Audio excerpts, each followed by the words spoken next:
अस्सलाम वालेकुम, good morning. आप सबका मेरे चैनल पे वापस से स्वागत है।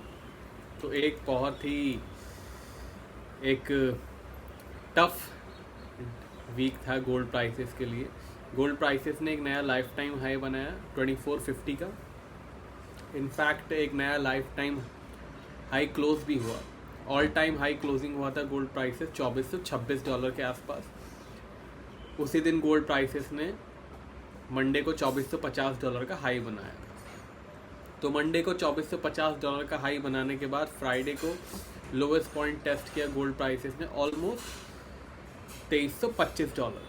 तो एक ज़बरदस्त क्रैश आया $125 का। ऐसा क्रैश ऐसा कुछ नहीं है कि बहुत ज़्यादा बड़ा क्रैश था, बट जिस तरीके से अक्टूबर से गोल्ड प्राइसेस चल रहे थे, अक्टूबर से गोल्ड प्राइसेस जिस तरीके से भाग रहे थे, उसके बाद एक अच्छा ब्रेक देखने को मिला। स्पेशली जब से गोल्ड प्राइसेस ने $2080 का जो एक लेवल ब्रेक किया है, उसके बाद से एक फाइनली एक अच्छा क्रैक देखने को मिला। एक अच्छा, आप कह सकते हो कि एक अच्छा करेक्शन कह सकते हैं, इसे माइल्ड करेक्शन कह सकते हैं, बट फुल फ्लेज करेक्शन अभी भी नहीं आया है गोल्ड प्राइसेस के अंदर। और अभी भी फुल फ्लेज करेक्शन आने के लिए बहुत ज़्यादा टाइम बाकी है।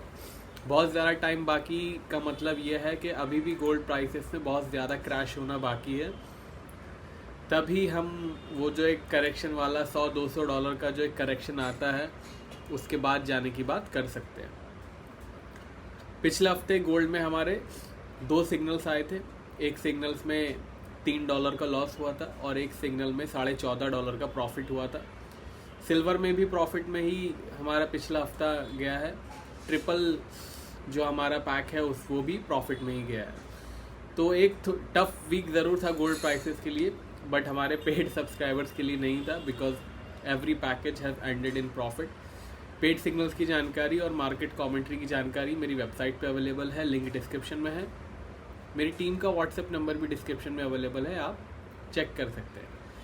बाकी चैनल पे नए आए हैं तो सब्सक्राइब कर लीजिएगा, ऑलरेडी सब्सक्राइब है तो प्लीज़ एक बार लाइक ज़रूर कर दीजिएगा। बाकी 2334 तक के आसपास की क्लोजिंग हुई है, 2334 टू बी प्रिसाइज। आपकी क्लोजिंग $2-3 ऊपर नीचे हो सकती है, depends on your spread and broker. हम स्पॉट गोल्ड प्राइसेस की बात कर रहे हैं। बाकी मंडे यूएस बंद है, तो थोड़ा सा मंडे वॉल्यूम कम रह सकती है। एक बहुत इंपॉर्टेंट इन्फॉर्मेशन मैं आपको देना चाहता हूँ इस वीडियो में। अगले 2 हफ्ते तक वीडियो हो सकता है टाइम से ऊपर नीचे आए। जो हमारा डेली का वीडियो होता है मंडे टू फ्राइडे वाला, उसमें वीडियो में टाइमिंग ऊपर नीचे हो सकता है अगले 2 हफ्ते तक। और शाम को जो MCX के लेवल्स आते हैं मार्केट कमेंट्री में, वो भी 2 हफ्ते तक नहीं आएंगे, तो ध्यान रखिएगा। बाकी सारी चीज़ें, सारी सर्विसेज, सारे सिग्नल्स टाइम पे चलेंगे। वीडियो सुबह आने में ऊपर नीचे हो सकता है, तो मैं अभी आपको बता रहा हूँ क्यों ऊपर नीचे हो सकता है। आप इंस्टाग्राम पे जाके देख सकते हो, आपको थोड़ी सी जानकारी आ जाएगी। बाकी चार्ट्स पे चलते हैं, देखते हैं आने वाले हफ्ते में क्या क्या मेजर एक्शन हो सकता है, बिकॉज अगले हफ्ते भी एक्शन होने की उम्मीद है। बिकॉज अगले हफ्ते बहुत मेजर डेटा है, वो अभी हम चार्ट्स पे चलते हैं और फिर देखते हैं। तो ये है गोल्ड का चार्ट, $2334 के आसपास। जैसे कि हमने बोला, हमने अभी बात करी, $2334 के आसपास क्लोजिंग हुई है। एक नेगेटिव क्लोजिंग आप इसे कह सकते हो इंट्राडे चार्ट पे। पोजिशनल चार्ट पे अभी भी कोई भी नेगेटिव क्लोजिंग नहीं हुई है। उसके लिए बहुत मेहनत करनी पड़ेगी, क्योंकि बहुत ज़्यादा आप देख सकते हो पूरे के पूरे चार्ट्स नीले नीले ही हैं। All is blue. It needs major crash, then only it will enter in major weak zone. फिलहाल अभी भी पोजिशनल चार्ट पॉजिटिव जोन में है। इंट्राडे ज़रूर वीक जोन में आ गया। इंट्राडे चार्ट तो हमारा I think Tuesday week zone में आ गया था। अगर आपने मेरे मंडे टू फ्राइडे के वीडियो नहीं देखे हैं तो एक बार देख लीजिएगा। इंट्राडे में तो हम काफ़ी टाइम से नेगेटिव जोन में चल ही रहे थे। अगर सब्सक्राइब नहीं किया है तो कर लीजिए, ताकि आपको ऐसे इंपॉर्टेंट वीडियो मिस ना हो। बाकी हमने अभी बात करी कि सबसे इम्पॉर्टेंट डेटा अगले हफ्ते है, तो इसी बात पे अगले हफ्ते के मेजर डेटा देख लेते हैं। मंडे छुट्टी है, मेमोरियल डे है यूएस का। ट्यूसडे शाम को 7:30 बजे कंज्यूमर कॉन्फिडेंस है, 6:30 बजे कंपोजिट HPI है। उसके बाद यूरोप के महंगाई के आंकड़े हैं, स्पेशली जर्मनी यूरोप की सबसे बड़ी इकोनॉमी है, तो इसके जो महंगाई के आंकड़े हैं that will be very important.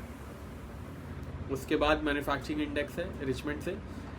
FOMC member की स्पीच है।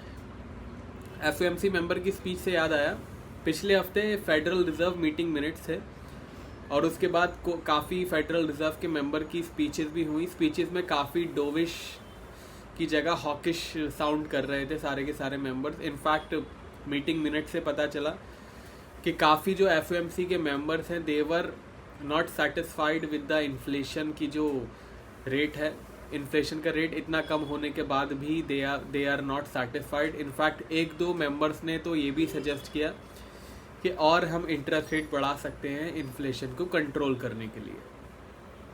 तो पिछले हफ्ते ये भी हुआ था, ये मैं आपको बताना भूल गया था बट अभी याद आ गया तो बता दिया। थर्सडे प्रीलिम GDP नंबर्स हैं US के। नॉर्मली इतने इम्पॉर्टेंट जब डेटा होते हैं तो मैं लाइव स्ट्रीमिंग करता हूँ, बट अगले 2 हफ्ते तक मैं लाइव स्ट्रीमिंग नहीं कर पाऊँगा।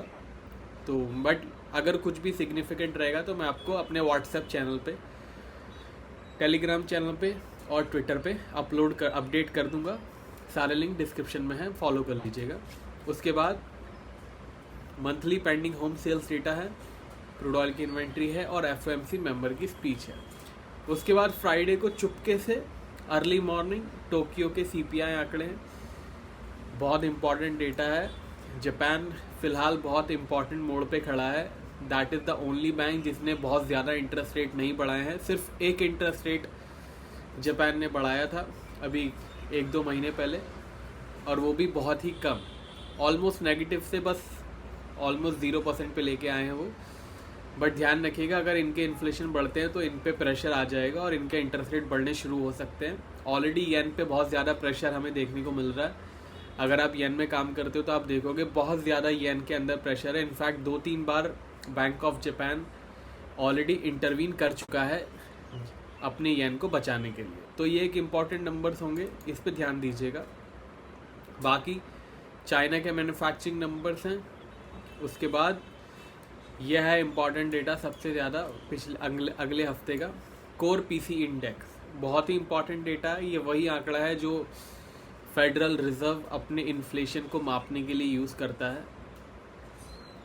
ये वाला इन्फ्लेशन नंबर्स हैं जो फेडरल रिजर्व यूज़ करता है अपने इन्फ्लेशन के मेजरमेंट के लिए। CPI यूज़ नहीं करता है, ना ही PPI यूज़ करता है। Federal reserve use this one. चलिए अब आते हैं चार्ट्स पे। 2334 के आसपास की क्लोजिंग हुई है, अभी भी पॉजिटिव जोन में है, नो डाउट। सपोर्ट है $2250 का। ध्यान रखिएगा, $2250 के नीचे की क्लोजिंग का मतलब है $2220 तक, ना कि $2000। रेजिस्टेंस है $2420। ट्रेंड इसका अभी भी अनफॉर्चुनेटली पॉजिटिव बना हुआ है। 2250 के नीचे की क्लोजिंग होती है तो फिर थोड़ी सी एक क्रैक आ सकती है, बट उसके लिए अभी बहुत टाइम बाकी है। जैसे कि आप देख सकते हो ऑलमोस्ट $80 बाकी है। तो प्लीज़ ध्यान रखिएगा, इंट्राडे में वीक होने का मतलब ये नहीं है कि पोजिशनल चार्ट पे भी वीक हो जाएगी। ये हम बहुत अक्टूबर से बात कर रहे हैं।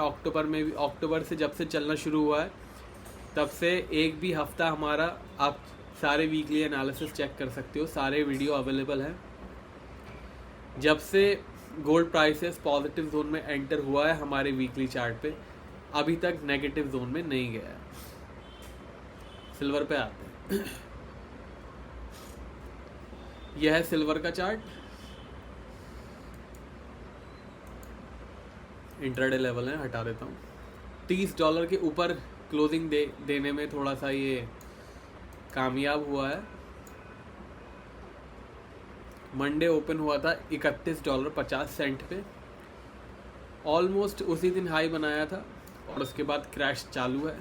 $30 तक चला गया था, बट $30 उसने सस्टेन किया सिल्वर ने, और $30 के ऊपर ही क्लोजिंग देने में कामयाब हुआ है।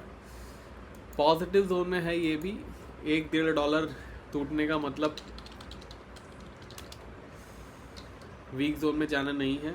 सपोर्ट है $27 का, इसके नीचे की क्लोजिंग का मतलब है एक बार $25 तक जा सकता है। रेजिस्टेंस है $33 का। ट्रेंड इसका अनफॉर्चुनेटली पॉजिटिव बना हुआ है। वीकली चार्ट पे बात कर रहे हैं हम, intraday chart is different. Intraday levels आपको मंडे टू फ्राइडे देखने को मिलते हैं मेरे चैनल पे। क्रूड ऑयल पे आ जाते हैं। ऑलमोस्ट $78 के आसपास की क्लोजिंग हुई है। ये इंट्राडे लेवल हटा देता हूँ मैं। ऑलमोस्ट $78 के आसपास की क्लोजिंग हुई है। एक अच्छी वीकनेस कह सकते हैं कि शुरुआत ऐसा लग रहा है कि हो चुकी है, और जब तक रहेगी जब तक रेजिस्टेंस ब्रेक करके क्लोजिंग नहीं देता है। रेजिस्टेंस है $82 का। सपोर्ट है अब $73 का। इसका ट्रेंड हो चुका है अब वीक, थैंक्स टू $77 के नीचे की क्लोजिंग, $78 के नीचे की क्लोजिंग। इसका ट्रेंड अब वीक हो चुका है। तो क्रूड ऑयल में बाइंग से बचिएगा जब तक रेजिस्टेंस ब्रीच नहीं होता है तब तक। बाकी पेड सिग्नल्स की जानकारी के लिए मेरी टीम का व्हाट्सएप नंबर डिस्क्रिप्शन में है। चैनल पे नया है तो सब्सक्राइब कर लीजिए। अब मिलेंगे नेक्स्ट वीडियो में, तब तक के लिए टेक केयर, बाय बाय।